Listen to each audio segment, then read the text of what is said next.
conocerte más, buscamos agradarte, santifícanos en tu verdad, tu palabra es la verdad, eterna y perfecta es, y toda suficiente, alumbra nuestro caminar, tu palabra es la verdad. Muy buenos días, Dios les bendiga, bienvenidos al devocional del día de hoy, sábado 19 de agosto, el cual lleva por título Fe en la verdad, basado en Hechos capítulo 23, versículos 31 al capítulo 24 del versículo 1 al versículo 9. Así dice la palabra de Dios. Y los soldados, tomando a Pablo como se les ordenó, le llevaron de noche a Antípatris, y al día siguiente, dejando a los jinetes que fuesen con él, volvieron a la fortaleza. Cuando aquellos llegaron a Cesarea y dieron la carta al gobernador, presentaron también a Pablo delante de él. Y el gobernador, leída la carta, preguntó de qué provincia era, y habiendo entendido que era de Cilicia, le dijo: Te oiré cuando vengan tus acusadores. Y mandó que le custodiasen en el pretorio de Herodes. 5 días después descendió el sumo sacerdote Ananías con algunos de los ancianos y un cierto orador llamado Tértulo, y comparecieron ante el gobernador contra Pablo. Y cuando éste fue llamado, Tértulo comenzó a acusarle diciendo: Como debido a ti gozamos de gran paz y muchas cosas son de bien gobernadas en el pueblo por tu prudencia, oh excelentísimo Félix, lo recibimos en todo tiempo y en todo lugar con toda gratitud. Pero por no molestarte más largamente, te ruego que nos oigas brevemente conforme a tu equidad, porque hemos hallado que este hombre es una plaga y promotor de sediciones entre todos los judíos por todo el mundo y cabecilla de la secta de los nazarenos. Intentó también profanar el templo, y prendiéndole quisimos juzgarle conforme a nuestra ley. Pero interviniendo el tribuno Licias con gran violencia le quitó de nuestras manos, mandando a sus acusadores que viniesen ante ti. Tú mismo, pues, al juzgarle, podrás informarte de todas las cosas de que le acusamos. Los judíos también confirmaban, diciendo ser así todo. Fe en la verdad. Vemos que de acuerdo al día de ayer, Pablo está siendo transportado y es un viaje bastante largo, de tan solo de Jerusalén a Antípatris serán 55 kilómetros, siendo una distancia bastante considerable. Y al momento de que llega Pablo ante el gobernador Félix, les leída la carta al gobernador y él contempla a Pablo y es guardado en el pretorio de Herodes. ¿Esperando a qué? Esperando a sus acusadores. La Biblia nos dice: 5 días después de la llegada de Pablo a Cesarea, descendió el sumo sacerdote Ananías desde Jerusalén con algunos de los ancianos del concilio. Vemos que ellos no estaban contentos simplemente con haber hecho sacar de Jerusalén a Pablo. También siguieron tratando de quitarle la vida. ¿Por qué? Prepararon un caso, contrataron un abogado e incluso viajaron más de 100 kilómetros hasta Cesarea, y hacerlo todo en 5 días requirió una rápida acción por parte de ellos. ¿Por qué? Porque quizá temían que Félix liberara a Pablo si no procedían rápido en acusarlo. Tristemente, Ananías fue uno de los sumos sacerdotes más corruptos en la historia de Israel, porque él veía a Pablo como una amenaza a su posición y como alguien a quien debía de eliminar. También en el séquito había varios ancianos, o sea, líderes claves del concilio, que los dirigentes religiosos y políticos de Israel llegaran a esas instancias demostraba la gravedad de la amenaza que para ellos representaba Pablo, porque Pablo predicaba y enseñaba la verdad del Evangelio, y la verdad del Evangelio a ellos no les convenía, porque iba en contra de, pues, de la ley. Vemos que la audiencia comienza y ni siquiera ellos presentan el caso, contratan a alguien para acusarle, que se llamaba Tértulo. Vemos que él se dirigió a Félix con la clase de discurso florido, adulador, halagador. Era acostumbrado en estas situaciones. Pero, tristemente, por desgracia, de acuerdo a los datos históricos, no se podían decir muchas buenas cosas con respecto al gobernador Félix. ¿Por qué? Porque simplemente se definía como que él ejercía el poder de un rey con la mente de un esclavo. Muy triste escuchar o leer esto de un gobernador, pero así era descrito o así fue descrito por los historiadores. Pero para poder congraciarse con el gobernador, este tal Tértulo empieza a halagar, empieza a decir cosas supuestamente buenas para presentar un caso, un buen caso ante él. Y Tértulo presentó tres acusaciones. La primera fue sedición, o sea, violación a la ley romana. ¿Por qué? Porque versículo 5, porque hemos hallado que este hombre es una plaga y promotor de sediciones. Segunda acusación, sectarismo, y esto era una violación a la ley judía, y cabecilla de la secta de los nazarenos. Y la tercera acusación era sacrilegio, violación a la ley de Dios. Versículo 6, intentó también profanar el templo. Entonces, él hace estas acusaciones y las hace en este orden, porque si algo que, de acuerdo a la historia, caracterizó al gobernador Félix fue que era aplacador de sediciones. O sea, él capturó, mató, enjuició a varias personas que estaban levantando, a varios terroristas que eran nacionalistas y estaban en contra del Imperio Romano. Si recordamos un ejemplo, se nos menciona a un egipcio, Lisias menciona a un egipcio con el cual estaba confundiendo a Pablo. Esa fue una de las ediciones que el gobernador Félix aplacó. Pero vemos que en este caso, Tértulo describe a Pablo como una plaga. Describe a Pablo como que violó la ley romana, violó la ley judía y violó la ley de Dios.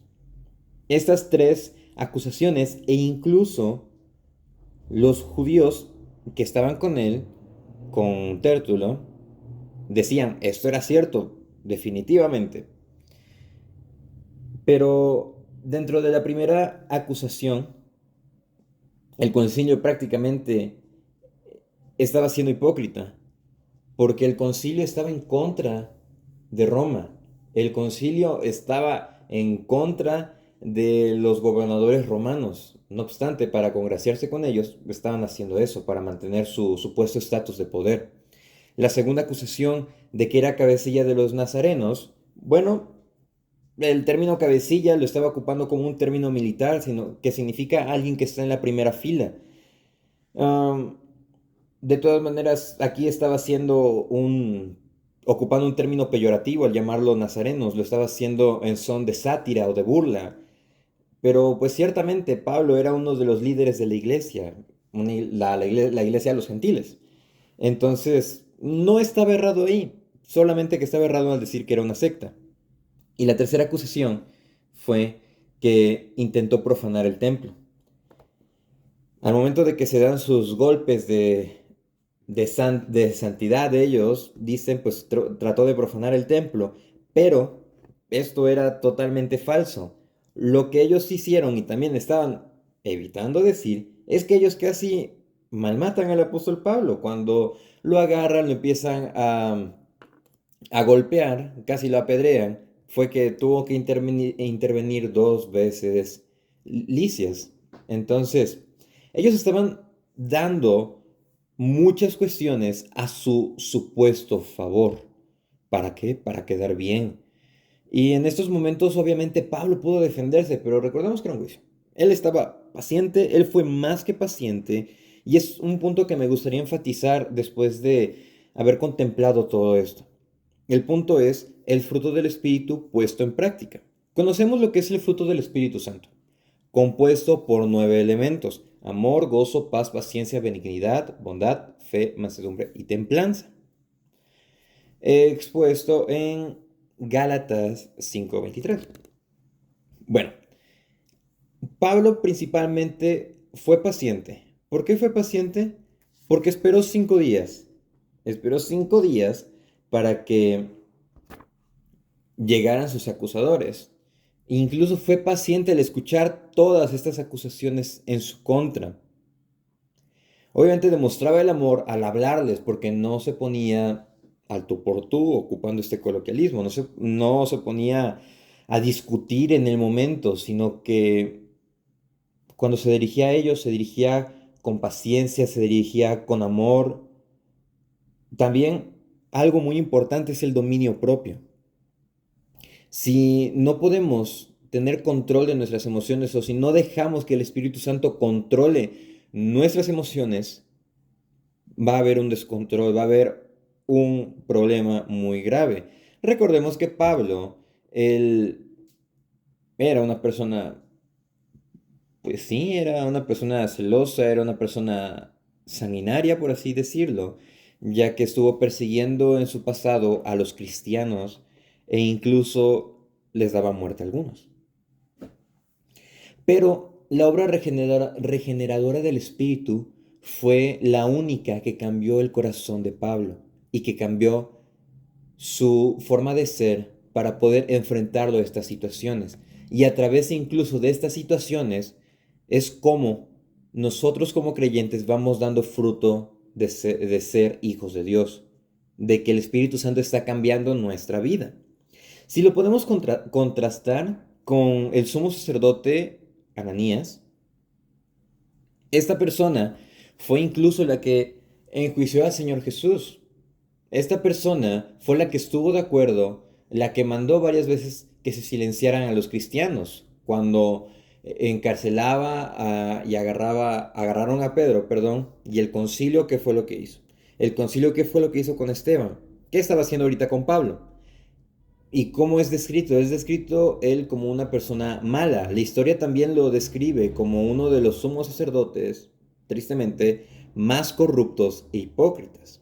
Tenemos ese contraste. Tenemos nuestro segundo contraste con el gobernador Félix, que más adelante vemos que teniendo la oportunidad de arrepentirse, él decide vivir en sus malos caminos. Y aparte, la historia lo describe como un gobernador con mentalidad de esclavo. No aspiraba a más. Estaba, por así tildarlo, contento con lo que tenía y con su falsa reputación.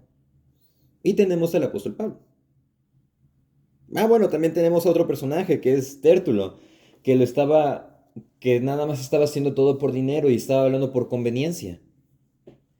Y tenemos al apóstol Pablo, paciente, demostrando la obra del Señor en su vida, en su corazón, en su mente, que incluso cuando hablaba, sus palabras estaban enfocadas en el Evangelio. ¿Qué nosotros debemos de hacer para poder predicar de la verdad? ¿Cómo nosotros debemos de preparar nuestras vidas para poder en momentos presentar defensa? Pero todo este proceso debe ser un proceso entre nosotros y el Señor. Un proceso en el que nosotros debemos hincarnos a orar, leer la Biblia, pero todo tranquilos, en silencio. Porque no hay necesidad de andar hablando, no hay necesidad de andar haciendo alardes como lo hacían los fariseos en su momento, porque de eso de nada les servía.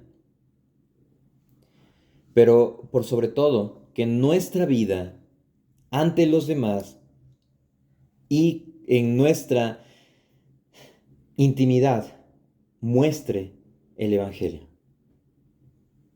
¿Por qué? Porque si nosotros no tenemos fe en la verdad, no sabemos lo que es la verdad, no sabemos ni siquiera en qué estamos creyendo, pues definitivamente debemos examinar nuestro camino.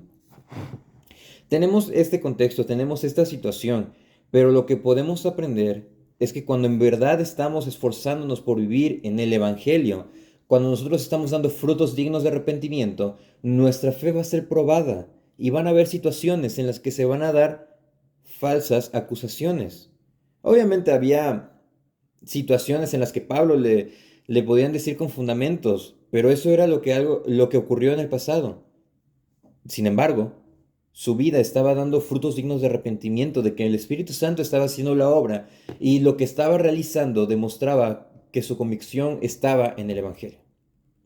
De manera que podamos examinarnos en esto, que podamos reflexionar y principalmente aplicarlo. Porque si no lo aplicamos, de nada sirve escuchar, de nada sirve que se esté compartiendo. Pero si lo aplicamos y si estamos preocupados por nuestra comunión con Dios, estaremos del otro lado. Que tengan un excelente día. Dios les bendiga.